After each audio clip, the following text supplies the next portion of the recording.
So hello students, welcome to another new video. So students plus 3 5 semester history honors DNC 2 रो किछि important 3 मार्किया selection coaching T नै कि आछि। सो से coaching टा होछि गोविंद विद्याधर को विषय रे लेखो, राइट ऑन गोविंद विद्याधर।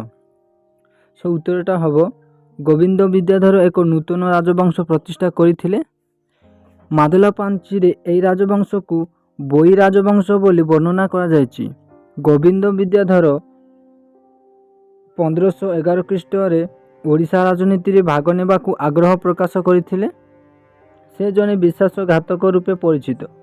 प्रताप रुद्र देव जेतेबेले बंगलार सुल्तान हुसैन शाह को सहित युद्ध करथिले, सेतेबेले गोविंद विद्याधर तांको सहित विश्वासघातकता करथिले, शत्रुपक्ष को साहाय्य करथिले।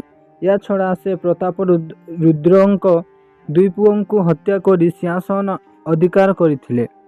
1942 ख्रीष्टरे से क्षमता को आसीबा परे निजकू गजपति उपाधि रे भूषित करथिले। सो स्टूडेंट्स एई कोचिंग टा निहाती भाबे तुम एग्जाम रे आसी पारे।